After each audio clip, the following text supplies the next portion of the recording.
салом хонандагони азиз, мавзӯи имрӯзаи мо формулаҳо ва қоидаҳои интегронӣ ном дорад.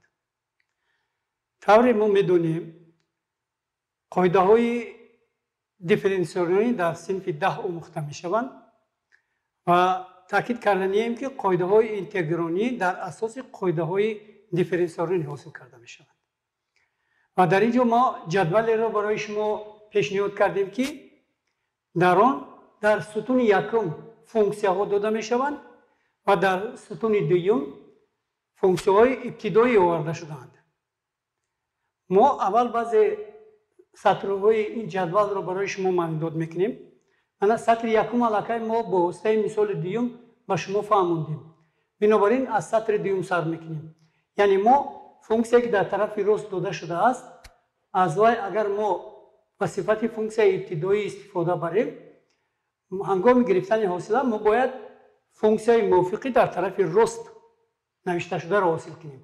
бинобар ҳамин ман навиштам логарифми n ҷамъи c.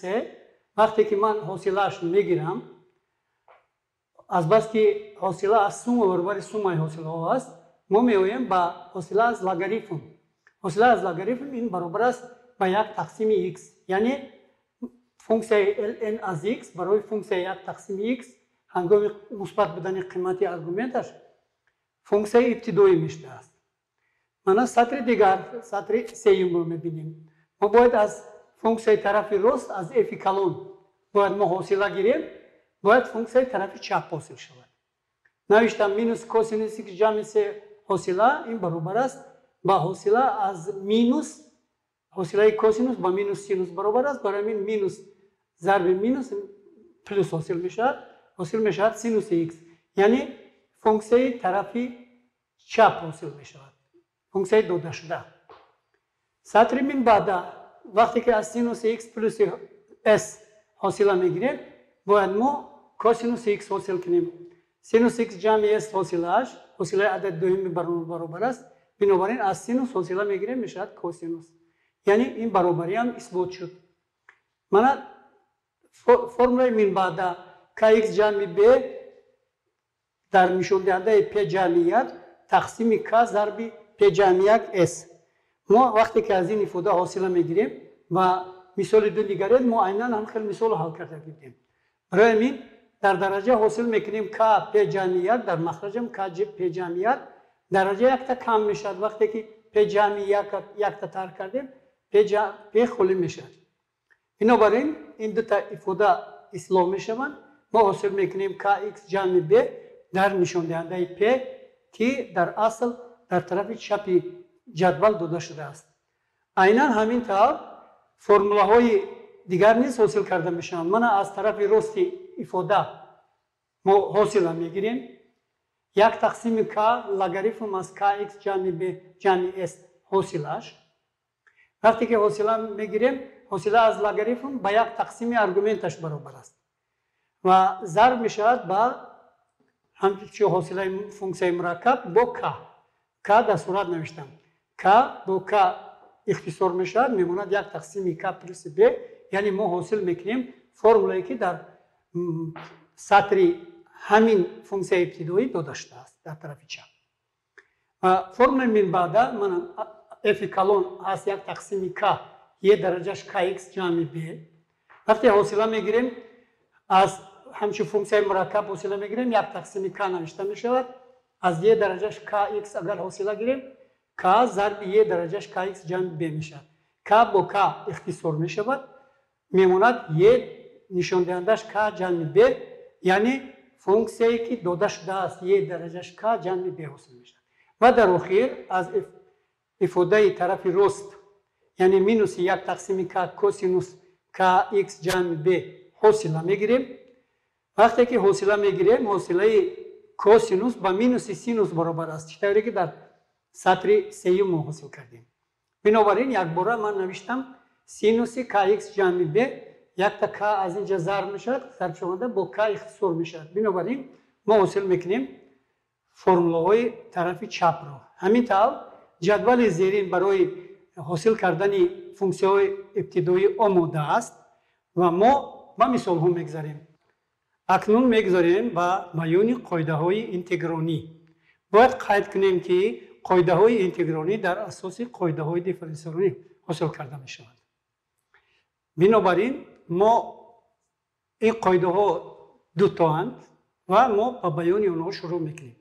фарз мекунем ки функсияи f калон аз x ва функсияи j калон аз x дода шудаанд ва чунин тасдиқ мекунем ки ин ду функсия мувофиқан барои функсияҳои f хурд аз x ва j хурд аз x функсияҳои ибтидоӣ мешаванд.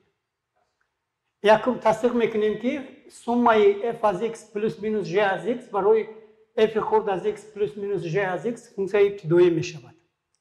ана исбот мекунем азбаски f калон аз x барои f хурд аз x функсияи ибтидоӣ мебошад, пас мо ҳосил карда метавонем f штрих аз x баробари f хурд аз x. айнан ҳамин тавр функсияи j калон барои функсияи j хурд аз x функсияи ибтидоӣ аст.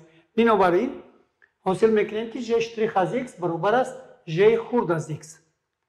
ва дар ҳамин асос азбаски ҳосила аз сумма ва фарқи ду функсия баробар аст ба сумма ва фарқи ҳосилаҳои онҳо, мо ҳосил мекунем f аз x плюс минус j аз x ҳосила баробар аст ба f аз x ҳосила плюс минус ҳосила аз j аз x.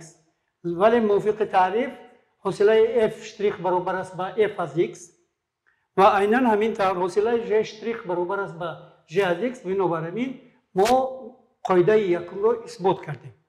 мегзарем ба исботи қоидаи дуюм. қоидаи дуюм тасдиқ мекунад ки функсияи a зарби f аз x барои функсияи додашудаи f a зарби f аз x функсияи ибтидоӣ мешавад.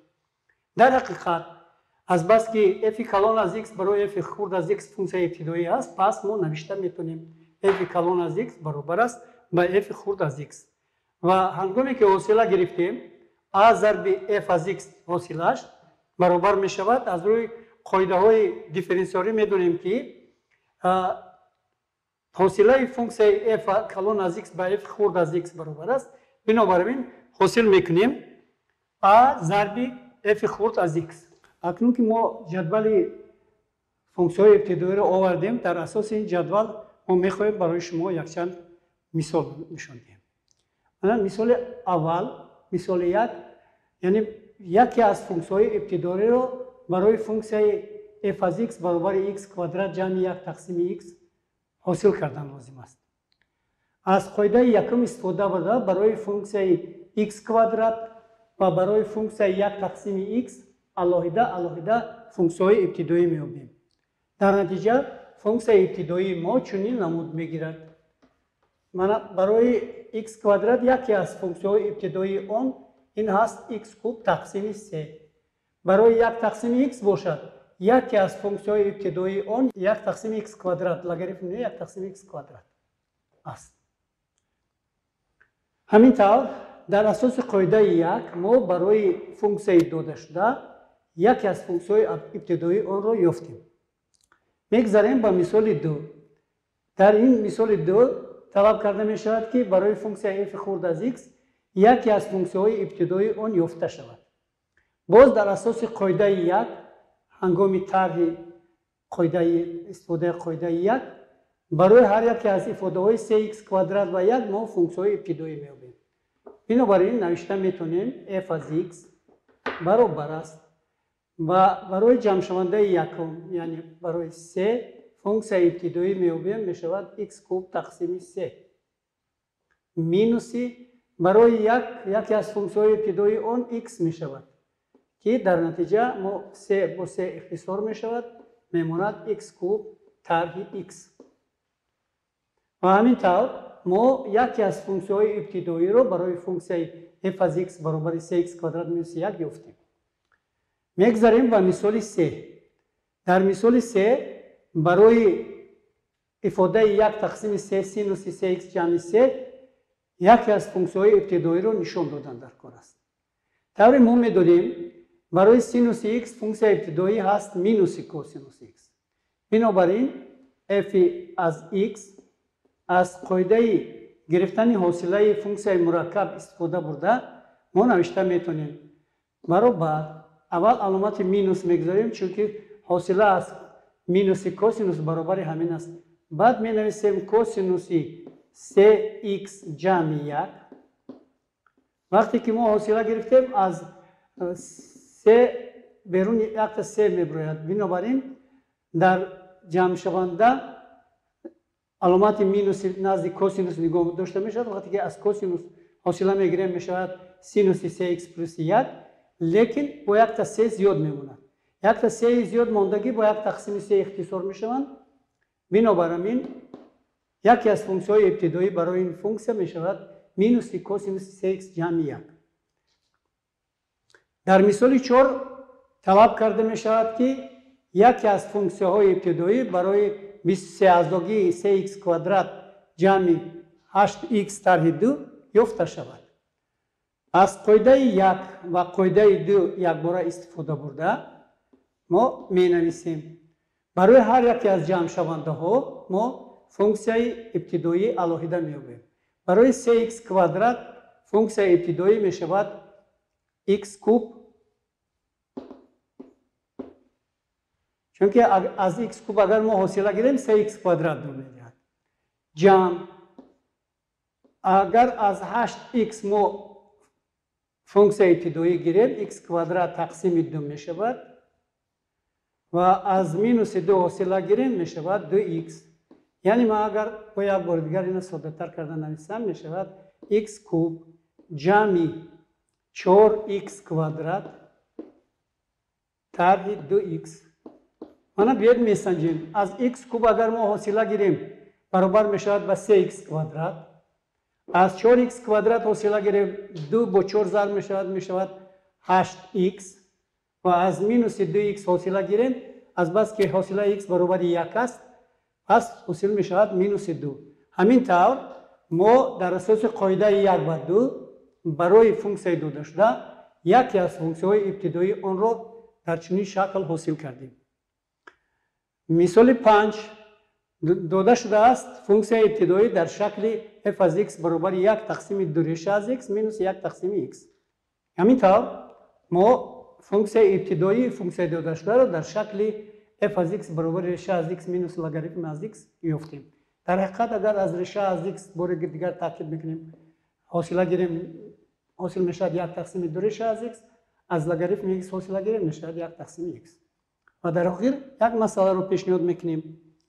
شرط مسئله چنین است نقطه متریالی ماسش 2 کیلوگرم قد تیر OX در زیر تاثیر قوه با سمت تیر روانه با سرعت دائمی حرکت دارد. قوه مذکور چنین شکل دارد. F از T برابر 2 از T مینوس 1.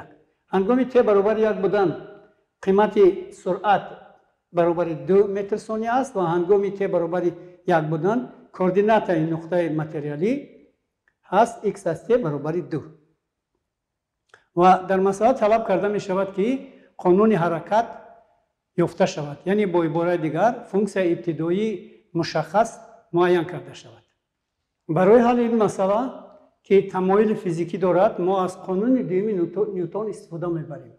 در بالا من فرمولای قانون دوم نیوتن آورده شده است که در اینجا m ماسه جسم بوده a شتاب جسم را ifade میکند و با گذشتن مرور وقت شتاب تغییر یافته می‌استد بنابراین ما از فرمول داده شده شتاب را با واسطه قوه و ماسه ifade میکنیم از بس که قوه در مسئله ما داده شده است 2 t مینوس 1 و m 2 کیلوگرم است پس ما حاصل کردیم 2 t مینوس 1 تقسیم 2 کیلوگرم این برابر است وقتی که با 2 اختصار میکنیم حاصل میکنیم t مینوس 1 تقسیم 2 یعنی شتاب با همین قانونیت داده شده است. برای یافتن سرعت ما از شتاب فونکسی ابتدایی میگیریم یعنی طوری که میدونیم از مثال آورده شده از هر یکی از اعضاهای این ifade ما فونکسی ابتدایی گیریم اگر از t فونکسی ابتدایی میشه t کوادرات از مینوس 1 تقسیم 2 فونکسی ابتدایی میشود 1 تقسیم 2 t و دومی اینتگرونیت سه 1 باقی میماند و برای معین کردن S1 ما از شرط های داده شده استفاده میبریم یعنی چنین شرط داده شده است که و هنگامی t برابر 1 بودن این برابر است با 2. بنابراین به جای و t 2 میمونیم، به جای t قیمت 1 رو میگذاریم. وقتی که 1 رو گذاشتیم منافق برابری حاصل می شود.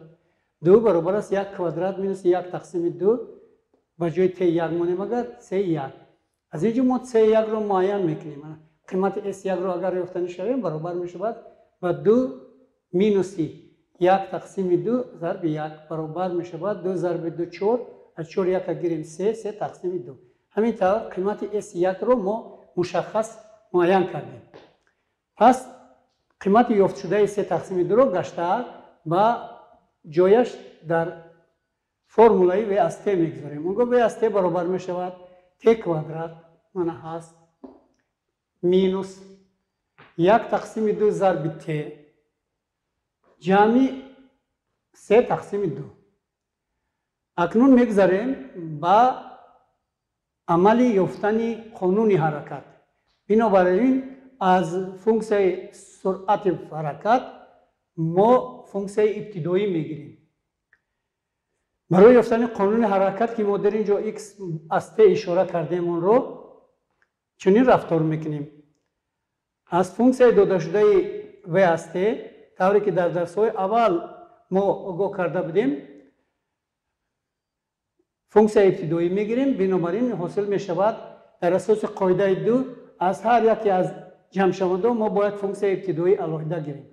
از t کوادرات ما فونکسیون ابتدایی میگیریم میشه t کوب تقسیم 3 مینوس از جمع شونده دوم حاصل میشود 1 تقسیم 2 t کوادرات و از جمع شونده سوم حاصل میشود 3 تقسیم 2 t و دومی اینتگرونی. در حقیقت اگر ما از زمین ifade حاصل کردهمان اگر حاصله گیریم از t کوب تقسیم 3 حاصله گیریم 3 با 3 اختصار میشد درجه تقریبا یک تا کم میشد حاصل میشود t کوادرات مینوس اگر از جمع شونده دوم ما حاصله گیریم حاصله از t کوادرات برابر 2t است 2 با 2 اختصار میشود و باقی میماند t یعنی 1 تقسیم 2t. خب از جمع شونده سوم اگر ما فونکسیون ابتدایی گیریم میشه 3 تقسیم 2 چون که از 3 تقسیم 2 t اگر ما حاصله گیریم از t حاصله 1 است 3 تقسیم 2 حاصل میشود و دومی اینتگرونی 3 2 میماند. برای معین کردن دومی اینتگرونی s2 ما از شرطهای داده شده x در نقطه 1 برابر 2 استفاده میبریم. یعنی به جای x از t قیمت 2 گذاشته به جای t در هم جمع شونده ها 1 میمونیم. از اینجا حاصل میکنیم که 2 برابر است 1 کوب تقسیم 3 مینوس 1 تقسیم 2 به جای t اگر 1 رو گذاریم میشود 1 کوادرات جمع 3 تقسیم 2 ضرب 1 چون که به جای t ما 1 گذاشتیم جمع s2.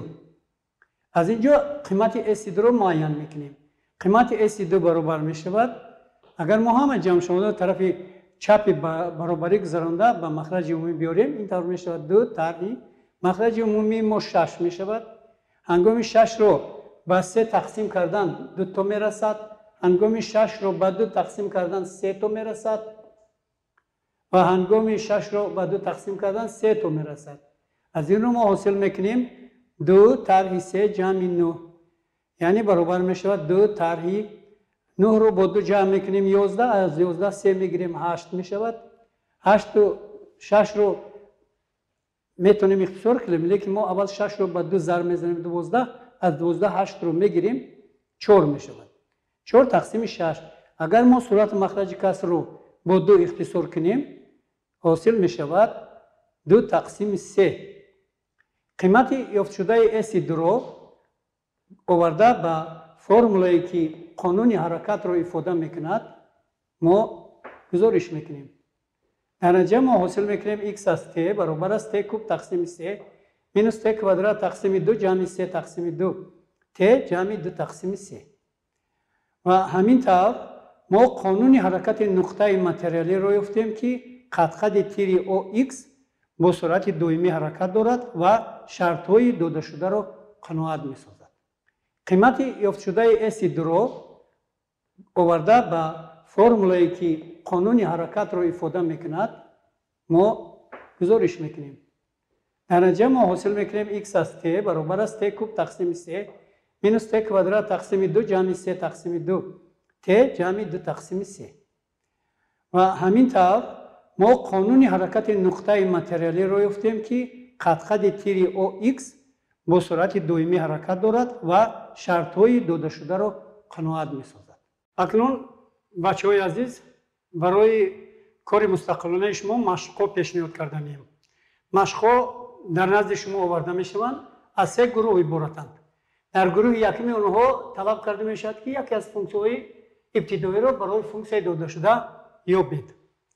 در گروه دوم طلب کرده می شود که همه فونکسیون ابتدایی را برای فونکسیون داده شده یابید. یعنی شما اینجا عدد دائمی 3 را هم جمع میکنید و در مثال‌های گروه سوم طلب کرده شده است که برای فونکسیون داده شده چنین فونکسیون ابتدایی یافته شود که آن از نقطه داده شده میگذرد. ما در مثال یکم با چنین حالت دچار آمدیم. بنابراین من باوری دارم که شما از عهده حل این سپارش‌ها برآمده میتوانید. باقی به همه شما تنی صحت و خاطر جمع و برای کار خیر تا درس من بعد.